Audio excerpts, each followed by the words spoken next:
Welcome to 365 Brothers, the podcast. I'm your host, Robin Shine. I am delighted to bring to you brothers from across the United States and from various professions talking about their life experiences, their wisdom, and a conversation that also touches on racial profiling in the United States, how pervasive it is, what the impact is. And remember, you can follow us on Instagram at 365 Brothers. Also, follow us on Facebook at 365 Brothers, the podcast. If this is your first time listening to a 365 Brothers episode, make sure you subscribe because you do not want to miss one brother's wisdom, one brother's experience, and their perspective on life in the United States. Today, we are speaking with a guest who is an audio engineer. He's been in audio engineering for over 11 years. He has a degree in both audio engineering and music technology and is a graduate of Minneapolis Media Institute in Edina, Minnesota. He's recorded bands, solo artists, and his own electronic music.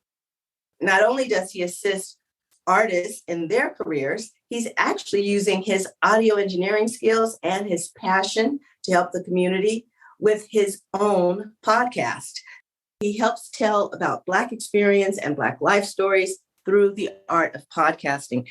And so I'm delighted to talk to a fellow podcaster in that arena. Today, we have the privilege of talking with Darrell Barnes. Welcome, Darrell. Thank you so much for having me, fellow podcaster. During around the time the pandemic really hit, it was definitely one of those times where us as Black people need to be more vocal, and the medium of podcasting helped us to do that. So I 100% am on board with you about starting a podcast and getting Black stories told and even telling your own Black stories. So it's always a privilege to be in spaces like this and to be in front of people that have a heart, to do this type of work. And we really want to get that information out there and to show people that, hey, we're an avenue and we are an advocate at the same time. So yeah, thank you very, very much for allowing me on your platform. Absolutely. It's a privilege, really. So with that, let's just go ahead and jump in. First question is, tell us about your favorite song or movie, either now or all time. You know what? When you asked that question, I really had to sit back and kind of think about it. But at one point, it should be a no-brainer because I am totally one of those. I'm not going to say like a crazy fan, but I am a fan of our dear brother Denzel Washington, right? Which I now understand his name is pronounced Denzel instead of Denzel. Really? Yeah. That's something that just came to me. I'm like, that's crazy. So a lot of people have been kind of talking about that. So it's not Denzel, it's Denzel. He said it himself. But love his movies, all of his movies. But one of the movies that comes to my mind 100% of the time is The Crimson Tide, which is a movie he played in with Gene Hackman, right? There's so much in that movie, not only the visual part of it, not only the way it was scripted and written and things like that. It's just a lot in that movie. He deals with subtle forms of racism. He deals with the fact that he's a newbie. A lot of people don't trust him, especially those that have been in the hierarchy for quite some time. He wants to avert nuclear war as opposed to his leader that wants to go full steam ahead and just blow every damn thing up. And that's the hardline stance of a lot of people that are in that particular field. It's just hardline, but Denzel is saying, no, there's a better way. We need to kind of think about that. Yeah, just subtle forms of racism that was actually in that film. And I love the way that they had Denzel play that out. So that's one of my all-time favorite movies from Denzel Washington is The Crimson Tide. One of the things I loved about what you said was it's well done the way it shows what Black people in general, but also Black men in particular have to deal with, like to have their expertise, their viewpoints integrated into the decision-making. Yes. And then secondly, it's so appropriate for this time because he's got these hardliners, people who want to do this one thing, but he knows better. And the easy thing, and I do realize it's just a movie, but the easy thing is to just go along. The hard thing is to stand for what you know to be right. And I'm going to take this moment to pray for a little bit more of that in Washington, D.C. on both sides. Yes. No, Denzel in that movie to me represented the consciousness of the ship, right? He was trying to steer the ship in the right direction. The hard line stands from Gene Hackman's character just wanted to just obliterate everything. I'm strong, I'm America, I can do everything that I want to do, and how dare somebody comes along and, somewhat threatens me, even though it turned out to be not a threat. It turned out that they stood down or whatever it was. Yes. And it was just that machismo, or that white male dominance and masculinity that they had in themselves to say, no, we're not going to take this line down. I don't care who it is or what it is. And, if that means I have to start World War III, I will do that. But again, the heart and the consciousness of the ship was Denzel Washington. He was just trying to say, listen, there's something more to this. And I think we should really take a step back. I have a high appreciation for you pointing out the ship as metaphor. Mm-hmm. That's cool. What is a favorite moment from your childhood? Now you made me go down memory lane. There's more than a couple because I was somewhat a sports fanatic, right? I played a lot of basketball, and around like the 8th grade, I remember scoring in one game. It was a 34-point game for me in the 8th grade. Yeah, I thought that was really huge, and it would have been more than that. Listen, it would have been more than that, but the coach decided to sit me on the bench for some strange reason. I was mad at him the whole duration of the season because he didn't want the score to be 100-8. I guess that would have been fine with me. That would have been just fine with me. Think about the other team. He's like, the other coach was probably looking across like, seriously. Yeah, seriously? Yeah. I mean, they lost pretty bad too. But I was like, it was just one of those things where I was just like, yes, I really felt good about that. That was a huge thing. Like I say, among other memorable events, that was just one that kind of stood out to me. And I never forget it. I tell people that a lot. Like in the 8th grade, I was, it was one game. I mean, I was already doing like 15, 20 points, games anyway. But I had that one, that was 34 points. And I was really excited about that. I get that. What did it? Because, there's already the excitement about that you did it, right? But if you could go back to that moment, what did it feel like for you? In the moment, I didn't realize I scored that amount, right? In the moment. Okay. I was just trying to beat the heck out the other team. And there was one on the opposing team. There was one player in particular that they kind of thought was like, this phenomenal player, right? And I wanted to, the challenge was to unseat him, undo him, right? That's what I set out to do. That was mission one. That was mission one. Mission one. And you better believe I did it. Shut him completely down and scored my points. I love it. That's awesome. That is so beautiful. That like is the foundation of the experience of accomplishment. One of them. So the next question is actually about 2 different accomplishments. The first is the one out of all of them that means the most to you. And then secondly, which accomplishment is the one that tends to get the or wow from others when they find out or you share? So let's start with that first. Which accomplishment is the one that means the most to you personally, Darrell? The one that means the most to me, beyond the shadow of a doubt, was being in the birthing room for the birth of my son, my first child. Okay.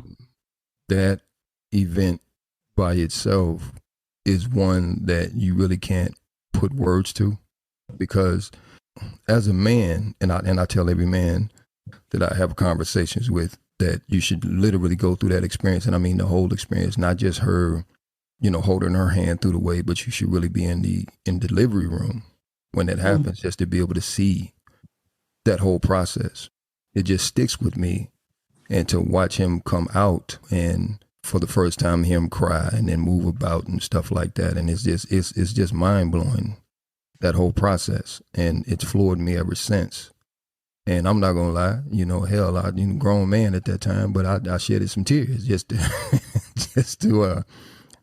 have had gone through that. and to see kind of like your second self. It's really mind blowing to have gone through that. But that would be the first one. The second I would say would be, like you said earlier, audio engineer, and went to school for that. How that came about was I was doing music before, but I didn't have the technical background. I could do a few things, but I didn't have the technical background in terms of how to manipulate certain frequencies and things like that, right? So I decided to go to school for it. And they had just opened up a school in Edina, Minnesota, which is where I lived for about 8 years. And that school was literally, historically, the old Flight Time studios from Jimmy Jam and Terry Lewis. So what they did was they took that out and converted that into a school. So all the nostalgia, all the history was there in the school. Like you could still see some of the records and things that they did with Mariah Carey. You can see in some of the wood that there was the sounds of blackness and things like that, right? So you could see a lot of that in that building. And that history, that rich history that was there from those two and what they were able to accomplish. So from there, just having that rich history, being connected with certain persons like Tom Tucker Sr., who's now deceased, which was Prince's engineer for 15 years, having that in proximity to you, just that rich history. From there, I was able to do like a brief internship at Atomic K Studios, who produces a lot of Sounds of Blackness music. And that was in 2011. They were finalizing an album in 2011, and I got a chance to meet just about every last one of them. These are some of the most phenomenal people that you would be able to run into. They're sweet, they're kind, loving. They have a very family-oriented way about them and how they go about doing things.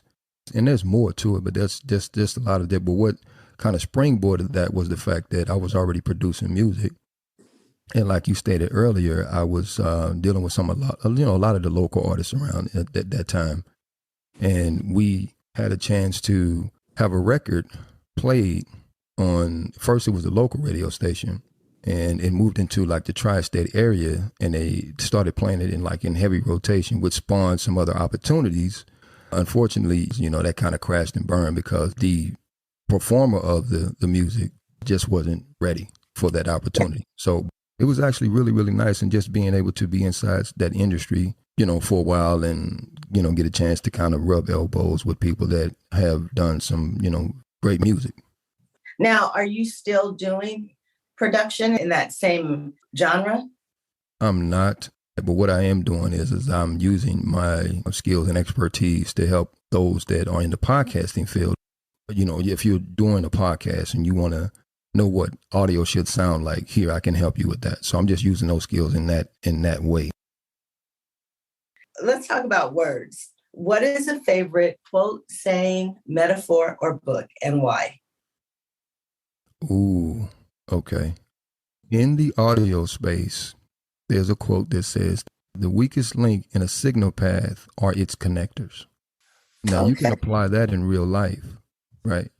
The weakest link in anything is the connectors to the signal path. So let's just say, for instance, energy, right? So if I have a certain degree or level of energy and I want to connect to like minds, and then there's one person in that group that doesn't have like the same energy or whatever the case may be, that could kind of stifle what the next move could potentially or possibly be, right? So if I'm brainstorming with like-minded people and somebody comes in and kind of derails that whole thing, that's a weak link in the connection. That's a weak link in the signal. So the signal path is very important, and the signal path definitely depends upon the connectors. So how we interact with each other is very important. I like that that analogy. It actually takes me to, I saw it like all the different places where connections can interfere, like a game of telephone. I'm thinking about having the audience or the listeners or whoever that target is, just how there's the translation of the idea. That's a connection point, right? A path for that signal is like how it gets created, and then all the different roles that people will play before it actually gets to the listener's ear. Right. And yeah, that's cool. I like that. What is a significant person, moment, or event that either changed the trajectory of your life or had a significant impact on your life? Love it. Love that question. Undoubtedly, it would be the 1995 Million Man March. I went to that event, and it was a transformative event. I'm originally from Kansas City, Missouri, and we took about maybe 4 or 5 busloads of nothing but men up to that event. And just to hear some of the conversations with busloads of men and how they felt about it and what they hoped to have accomplished by going, and then coming back and hearing some of the conversations about being in the moment transformed by just seeing the sea of Black men there. Again, there was no negativity. There was no violence. There was nothing that would sway. Yes, exactly. And just seeing the beauty of that, the collective of Black men together under one banner and under one common cause. It didn't matter what your affiliation was. You could be a Christian, a Muslim. You can be a Buddhist. It doesn't make a difference. You can be an agnostic. You can be somebody that's lettered. You can be somebody that's unlearned. It didn't matter. It was just all of us coming together. And I think that it was so important around that time frame. And whether people believe it or not, that it still does carry on. It's just that the newer generations have not been so privy to that experience, right? Because again, for the most part, you either had to have been there or you had to have seen it in real time to feel that spirit. And it's an obligation for somebody like myself, who would be considered an elder, and others that were there to translate that to the younger men, to let them understand that this was such an important event, not only for those that were there, but for them as well. So 1995 Million Man March. You're not the first brother to bring that up.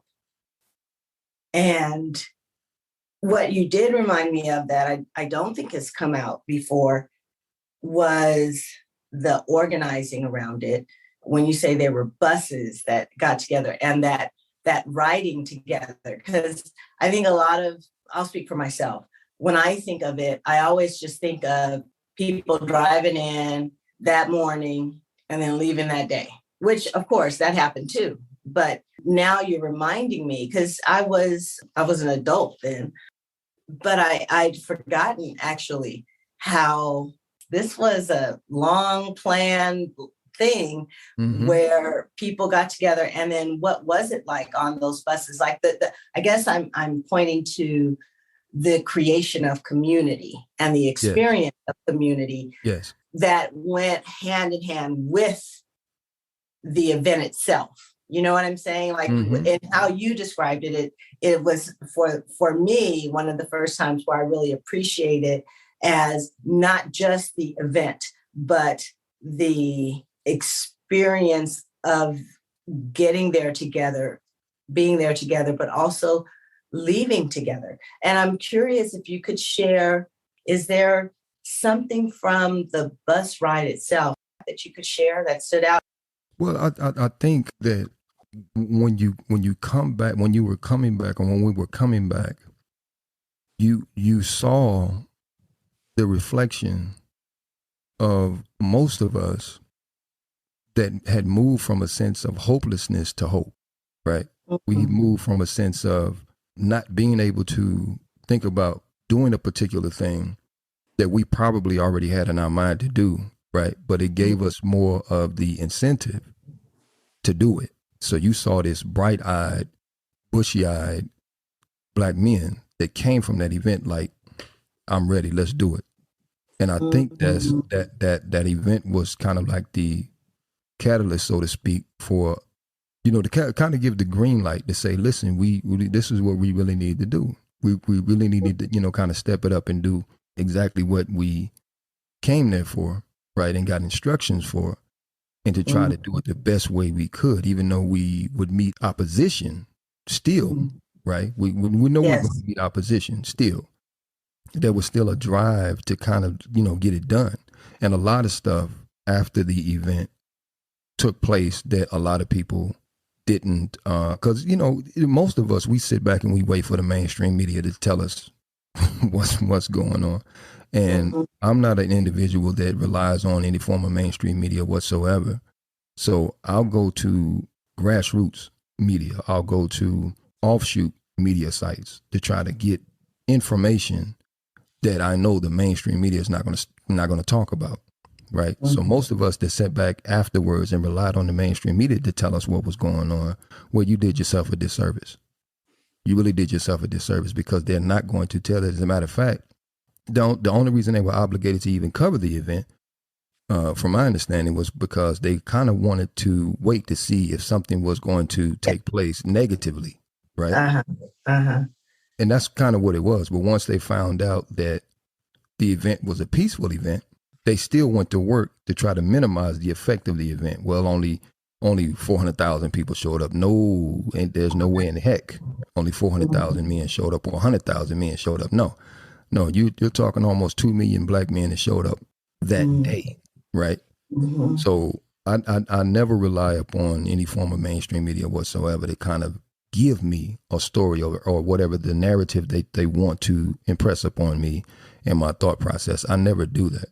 And if I happen to look at the mainstream media, I'm going to actually go and do a little bit more digging and research to find out whether or not if it's factual, right?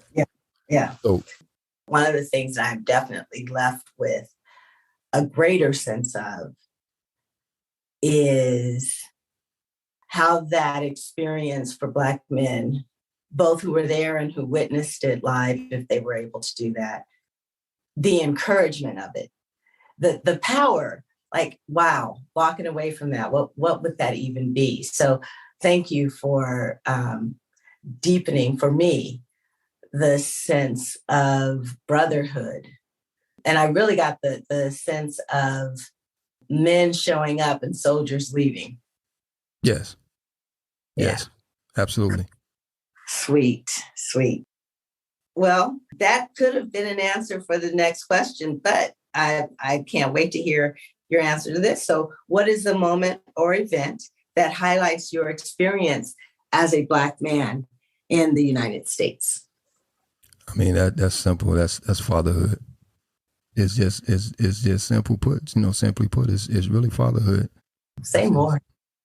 Whether you have a blueprint in front of you as a Black man on how to be a father or not, whether people know it or not, Black men do want to be fathers. Especially, I think there's a statistic out there now that Black men are actually a little bit more engaged in their children's lives than anybody else. I forget where it's cited at.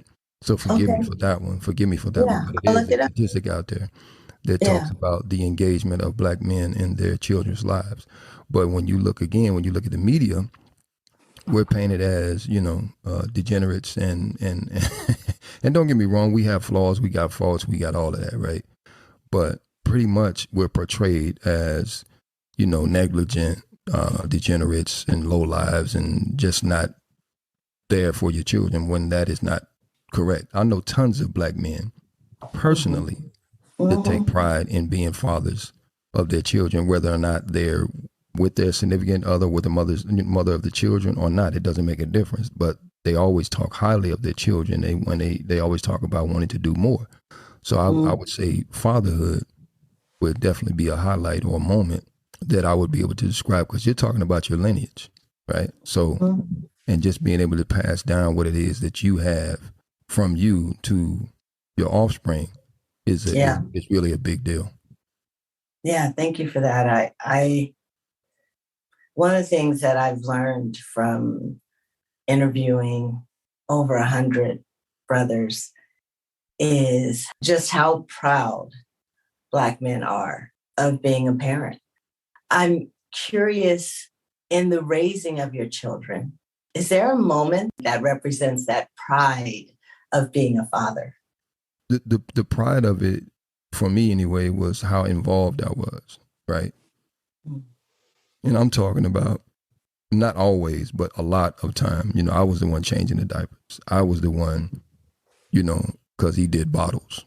At that time, we didn't necessarily know about the breastfeeding and stuff like that. I was the one that was preparing the bottles. I was the, diaper changer. He would lay on my chest. Yeah. stuff like that, right? It was just knowing that you ended up having that kind of connection. And at that time, it's with yourself, really. You're connecting with yourself and knowing that somewhere along the line, you want to try your best to prepare a future for, your offspring, whether that be monetarily, whether it be, in some type of passing down of culture or knowledge or whatever the case may be. You want to try your best to do so, and you do that early on as much as possible. It's just knowing that, you are connected in that way. You're connected with a newborn. You're connected with a new life. You are a steward of that new life to help shape and mold the mind and the morality of that child. It's a heavy responsibility on both people.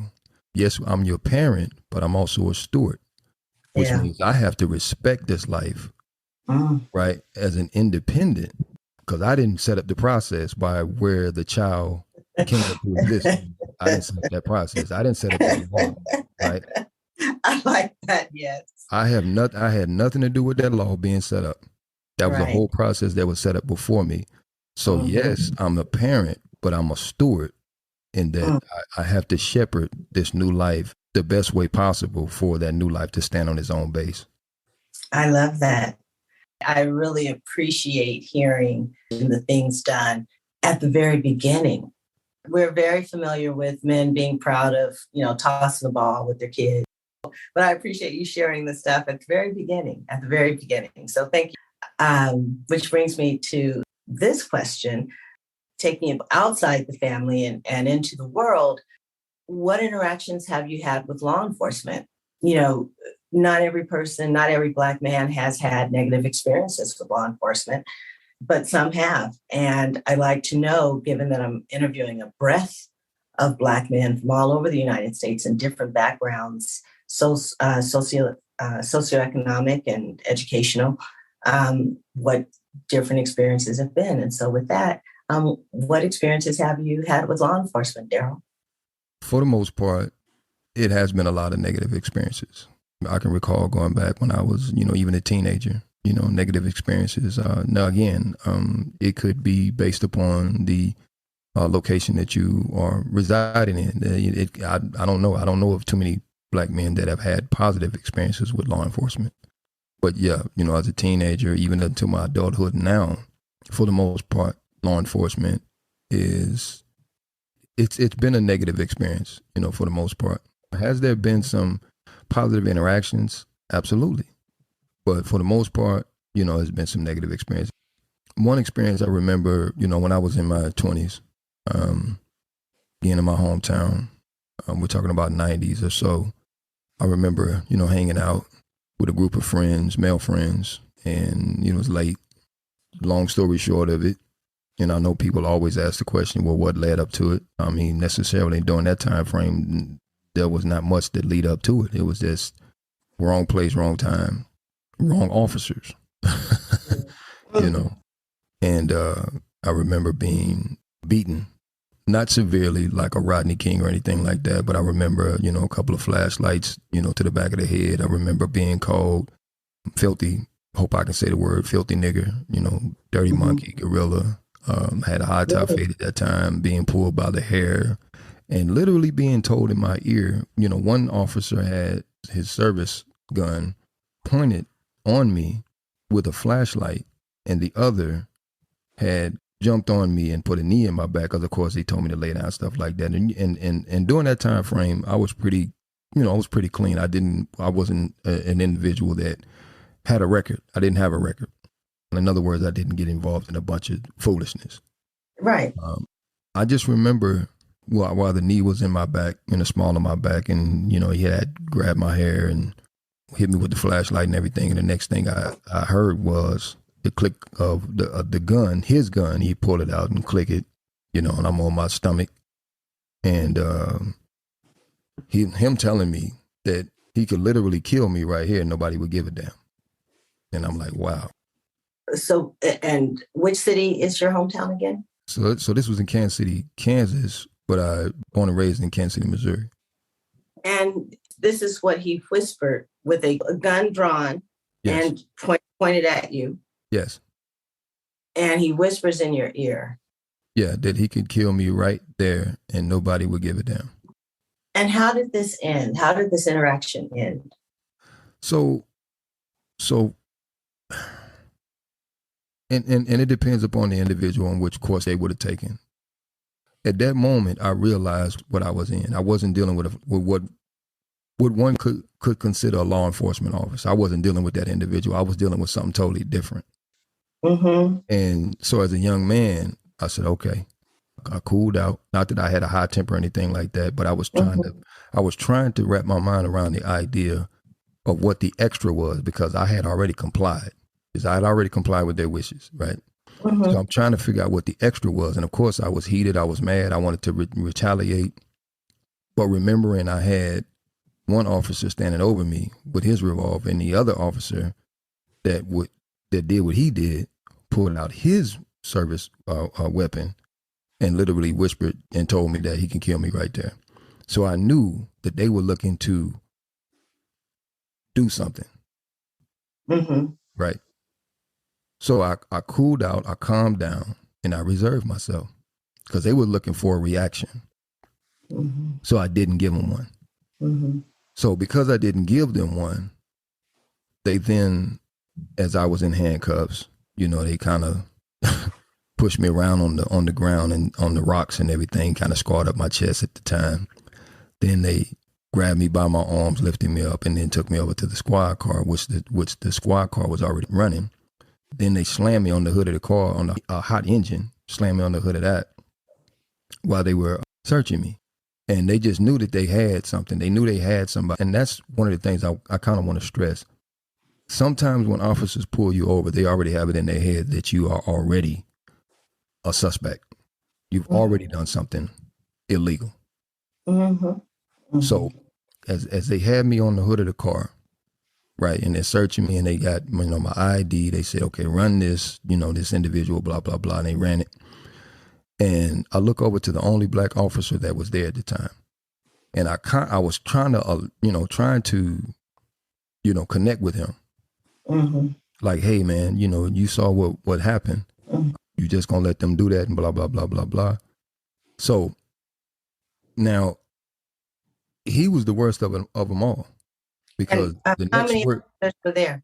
So you're talking about maybe 6 or 7. Okay, got it. It's about 6 or 7, because they had called in, other cars and all this other kind of stuff. And again, nobody had anything on them. There was no drugs, alcohol, or anything like that. What was the premise for the stop in the first place? Whatever they made up. I forget exactly what it was. Okay. Yeah, Okay. at that time. But we just got. You were saying about the black cop. I'm sorry. So the black officer to me was the worst of them all, because when I started to try to connect with him and asked him, why, his response was, well, would you rather have a bullet in your head? So I shut completely down. I said, I'm done. I'm not going to say anything else. I'm done. I'm leaving it alone. So as they continued the 2 officers, who of course were white, they kept trying to get a reaction out of me, slapping me on my back and everything. They kept trying to do that.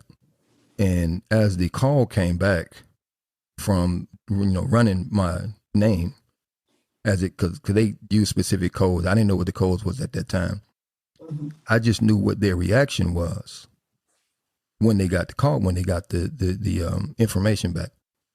And they said, oh, as though they were disappointed. Right? Okay. As though they were disappointed. So left me on the hood of the car still. So I'm still there because I didn't want to make any kind of, jerking movements or whatever. Of course. And when it came back that I was clean, still trying to antagonize me, the cop that told me he could kill me, right, and nobody would care, he kind of took the cuffs and before taking them off, kind of grinded them into my wrist. Right? Mm-hmm. Mm-hmm. Finally took it off, slapped me on my back. Today's your lucky day. Is what he told me. Today's your lucky day. Yeah. Yeah. Well, we're going to send you home, but you can't go home with them. And I'm like, what are you talking about? I rode with them. Well, you can go home, but you're not going home with them. So on top of that, I had to walk home, and there was a slight knot in the back of my head where I was bleeding. So it was about 3 or 4 o'clock in the morning, 5 o'clock in the morning. I had a girlfriend at the time. So I called her. I'm on the phone with her because I didn't want to go to sleep because I didn't know whether or not if I had a concussion or whatever the case may be, right? So I didn't want to go to sleep. So I told her what happened. You know, she stayed on the phone with me. And that was pretty much it. But what it did for me, it was kind of like a wake-up call for me in that instance because, again, I didn't have a record. You could have ran me before you did what you did, and you didn't even have to do what you did is the thing. It just let me know law enforcement is not law enforcement. Some of those that wear those badges, they're there for other reasons other than to be law enforcement officers. They're there for other reasons. They're not there for what a lot of people think. Right. So that was just one incident, and it kind of mentally made me check out with police, because after that my next interactions were live or die. So now I'm ready to fight at this point because I don't know what you're going to do. And this is a lot of times what black men have to deal with when we're behind the steering wheel of a car. It's not the fact that we're being pulled over and that we may have done something wrong. It's the fact that we don't know whether or not if the officer that day is an actual officer. Right? Is he abiding by the law? Is he going to do according to the law? Or is he there for his own purpose? And that is to do his will instead of doing what the law is supposed to do. So that's the thing. So, and just by that experience alone, let me know that I have to be leery of them and kind of watch what their actions are. It's not necessarily what they say. I gotta watch what your actions are. And a lot of black men have to deal with that on a daily basis. You know, it's just not being pulled over and getting a ticket and possibly being taken to jail.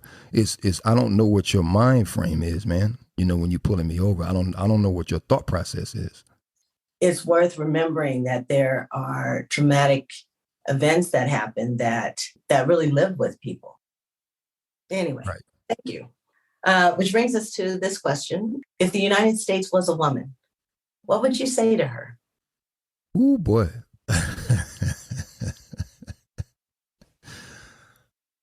Wow. And I'm going to say it just like how I'm thinking and how I feel about it. Please.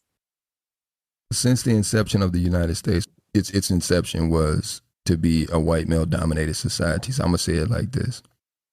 Since we're on the subject of black men, I would say you failed miserably in your attempt to understand black men, and you failed miserably in your attempt destabilizing black families and removing black men from black families by institutions that were set up to criminalize black men and to take black men away from their families and children. Yes, yeah, I get it. It's probably going to be some feedback saying, well, there's going to be some black men that walked away. Yes. Okay. There's some validity to that. There's some factual statistics to support that.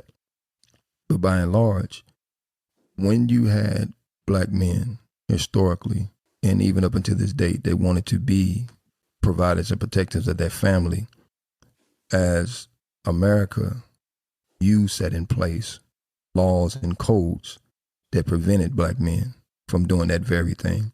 You criminalized us in multiple areas, in multiple ways. And you set up a chain of events that institutionalized us to the degree we would end up coming out of those institutions for the most part being completely impotent.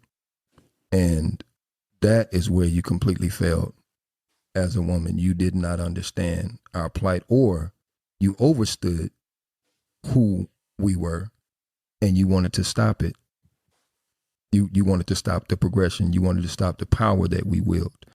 And to me, that is a huge problem, because a lot of the ills that are suffering, that the black community has suffered and that the country has suffered because of these institutions, could have been balanced, and we could have been better off as a nation of people if you had not interfered with black men, if you had not interfered and still are interfering with black men. So that's what I would say to America. If America was a woman, you failed miserably at understanding the plight of black men and removing black men from being pillars in the community that children and women could look up to?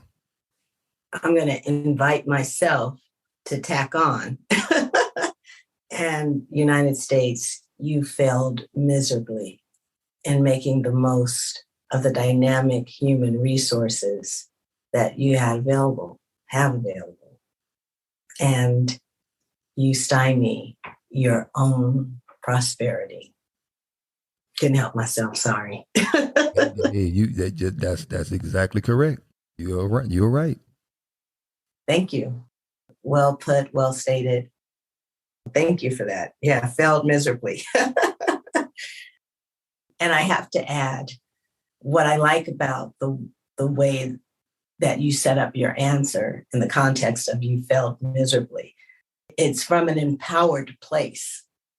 It's you take the spotlight, and although you're talking to the United States, you're spotlighting the indestructible will of Black men. So thank you. Yes, ma'am. Thank you for the question. Absolutely. Moving into love, what is a moment in your life that exemplifies the meaning of love to you? One would be willing, or I would be willing to, at a moment's notice for that which I love to actually, lay down my life. And that's not necessarily saying that I, will give up my life. Although that, at one point may be what happens. You lay down your life every time you get up and you go to work, to try to provide for somebody else. That's laying down your life. Every time you get up and you make sure a door is locked, that's laying down your life. Every time you go out and you make sure that the area is secured for, your significant other or your children or whatever the case may be, that's laying down your life. So laying down your life for that which you love, I think is actually one of the highlights, of just about any man, because I don't think a lot of people consider that. When you get up every morning, you think about what's the next step or what's the next thing that needs to be done. For, you know what I'm saying? It's laying down your life, So I think that's one of the things that I would pride myself on, is to just try to be as security minded as possible, knowing that I live in an environment and in a society that at any point anybody could become, like one of the agents on the Matrix, Yeah. Oh my gosh. They could bob in and out of consciousness. They could be, Oh, wow. You know what I mean? So, I love that movie. That's hilarious. I never thought of it like that. But oh man, I got to remember that. That's hilarious. And so I actually want to hear from you, and I'm going to leave in that response, but I also want to know, like, really a moment.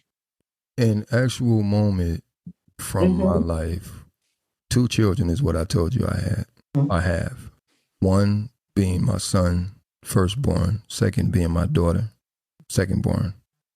And unfortunately that union, because her mother and I were married, and unfortunately that union dissolved for whatever reason, me having to go through the throes of literally having to, which no man should actually have to do, to be totally honest. And I'm stating that, and I stand on that hill. Okay. No man should have to fight for his children. No man should have to do that, especially if the man is trying to be a willing participant in the child's life. So an example of love is me fighting tooth and nail to make sure that my daughter knows that I love her, and that I'm going to try to do my best with everything I got to let her know that I am still here. Because yes, and being totally transparent, on child support, and paid the child support up until she was 19 years old. I saved the copy of the child support for numerous of reasons. We have a good relationship now, but because of some of the things that she went through, because of some of the things that she was told, as a little girl, knowing her father for a good 3-4 years of her life, daddy was gone, right? And wasn't present like he used to be. Mm-hmm. And so she had to fight that. And I knew that, right? She had to fight that. So me looking forward down the wheel of time, I had to reel in whatever emotions that I was going through and whatever experience that I was going through and think down the wheel of line and say, okay, I need to prepare myself for my child, right? To let her know this is what your father was doing. This is what your father was feeling. This is what your father thought about you. Celebrated a birthday every day without fail, whether or not she was with me or not, right? Bought birthday cake, bought flowers, right? Bought birthday cards, shot videos, right? And when I was able to sent her the videos, right? To let her know that this is what your father thought about you, because I didn't want anybody to create a narrative as though I was just out here doing whatever. No, Right. I did that for her, not for anybody else. I did that for her, and of course, when she saw it, there was a breakdown in tears because, again, being told certain things and whatever the case may be, there's this thing of abandonment and feeling like, she's unloved and whatnot. And it's just doing that and continuously trying to plant seeds that would at one point germinate in her to let her know that, I was always here. I'm always here. Just like the God, the God is always there, whether or not you believe it or not. Daddy is there, whether you believe it or not. So for her, Daddy was always there. In my book, I was always there, right? So we have a we have a really good relationship now because I was able to clear up some of the negative thoughts and things that she had to go through. At the time, because I'm fighting the court systems, I'm doing all kinds of stuff. And, that was tough on me. So like I said, I had to sit back and channel what my controllables were. And my controllables were me setting up something in the future for her to let her know that, no, I didn't go anywhere. This is where I was. And once she began to see the line of work that was put in for me, okay, I'm good now. So she literally sat down one day and she told me, she said, Dad, I said, yes, baby. She said, you not bad like people was trying to tell me that you was bad. I said, okay, well, I mean, that's a decision that you had to make. And I'm glad you saw it. You see it. Yeah. I mean, I applaud you for the foresight to anticipate that it will make a difference, to be able to prove. I mean, like if it's almost like preparing a different kind of court case, it's like, I know what the prosecution is going to bring and what they're saying and what they're leaving the jury with. And, if I have to wait till this person is 18, 19, well, whenever I get my time to put on my case, I'm going to put my case forward and we'll let the jury decide. And so that's what I hear. And again, the foresight to have that available, I think a lot of men don't think of. I know I've never heard of anyone thinking to, put that together so that they have the, keeping it in the legal speak, they have the evidence to show this was my love. This is the evidence of my love. And you can, take it, leave it, whatever, but I've got it to show you the evidence of my love. That's right. Cool. I like it. I spoke to a couple of men and I actually did a podcast where I actually spoke about that. And there was a lot of guys that didn't think about that because when you're in the throes of that type of pain, you're not thinking about it. You're thinking about drowning yourself in your pain, because you're disconnected from your children. Maybe you were married, you're now divorced. The economy that you once had dwindles. You don't have much money, stuff like that. So the compound of the different things that you're going through doesn't allow you to kind of think. It doesn't allow you to kind of do that. And trust me, I went through just about every bit of that. But at the end of the day, I had to find a way to let her know. Exactly. And this is probably the best time. Can you share just a quick of your podcast, what it's about, title, where they can find it, where you want to send them? And of course, I'll have this in the show notes, but just so they can hear it for those who want to hear it. Okay, absolutely. And thank you for that, for inviting me to do that. I love the fact that we had this conversation. I think I always learn, even though I'm asking questions, I learn from hosts like you, and I also learn from my own, what I said. I was like, I'm in my own thoughts. But the name of the podcast is called the All Things Black Podcast. It is a labor of love. One of the things I do on the show is I help tell Black stories and life experiences through the art of podcasting. And that means that you can be an everyday Joe, or you can be somebody that is a scholar, or somebody that's in banking, somebody that's an author. It doesn't make a difference. As long as, you are Black and you're willing to share your experiences and your expertise to, the audience, and to help the next individual to get to the next level, whether that be mentally, physically, spiritually, financially, it doesn't make a difference. Because I believe in community. I believe in Blackness. I believe in Black love. I know we have a way to go, especially in a certain climate that we are in right now. But that's what it's all about. So it's All Things Black Podcast, which you can find on Apple Podcasts, Spotify, Radio Public, Google Podcasts, all the different streaming platforms that are available to you. But that's really what it's about. It's just about that, and bringing our experiences to the forefront, because I think we have to have these avenues to combat the other forms of media that are out there that are telling our story, and we should be telling our own story. Amen on that. Amen. So the last question that I'll ask is, from your life experience, professional experience, what is a practice that you've had that has served you well, that you could leave with the audience? That Black men are unique. Very neat. We're very unique in our natural power and influence that we have. And I really want to emphasize the word influence.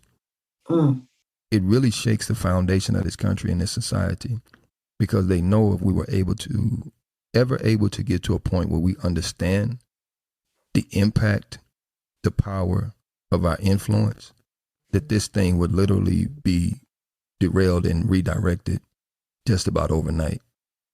Controlling Black male narratives is so important, especially in the current climate that we're in. And I'm sorry that I have to say Black male influence. I know a lot of people probably is going to have an issue with that as well. But I think it's so important that we talk about Black men, and specifically heterosexual Black men, because I don't think at this point that there is a lot of spaces where heterosexual Black men have a voice. Or if they do have a voice, the voices kind of get shut off like a water faucet, because nobody seems to want to hear from heterosexual Black men. And that influence and that power that reside in us, if it was ever activated and we were able to really put forth that influence, it would drive this society absolutely insane. And what I mean, the society, I mean the powers that govern it, it would drive them literally insane, because the whole premise and idea of the country was to have Black people, by and large, at the foot of this country, which we're still at the bottom. No matter your accolades, no matter what kind of degree you got, it doesn't make a difference. You're still at the bottom, because you're talking about 400 years of free labor and service that we provided this country. So, but if we were able to do that as Black men, the Black male influence is powerful. So that's what I would want people to understand and to know. You can't kill it. Yeah. Indestructible spirit. Yes, ma'am. Darrell, what did you get for yourself out of participating in this conversation? Ooh, that's a beautiful question. I got a chance to, number one, connect with a beautiful spirit in the host. And then I got a chance, every time I'm asked these questions, I get a chance to reconnect with myself. So as I love when people ask me these different type of questions, because every time somebody says or asks me different questions, I get a chance to learn more about me. You learn until you hit the grave. So Fantastic. Well, I'm always left with my own impression of each brother after we've had this time together. And for me, I stick with that phrase, pour into. For me, most of what the things you shared come down to is a spirit who pours into, whether it's your children and making sure that you have poured love into them, or it's your pouring your wisdom into the community through your service as a podcaster, or it's you taking the time to pour in all you got into the entertainment field that you worked in. Who I'm left with is a spirit who is willing, capable, and intent on pouring into others. So I just thank you for being someone who pours into, and you have definitely poured into me in this conversation. The answers you've provided is on so many, if not all of the occasions, allowed me to see a different angle, a different side in these questions that I ask all the time. So I just thank you for that. Thank you for listening to 365 Brothers. I certainly hope you enjoyed the episode. I encourage you to subscribe. Please leave a review. I want to know what you think. Also, if you know someone who would be a fantastic guest for 365 Brothers, please direct them to our website, 365brothers.com. You'll also find all the episodes there, 365brothers.com. And your support is welcome. And remember, to listen is to love.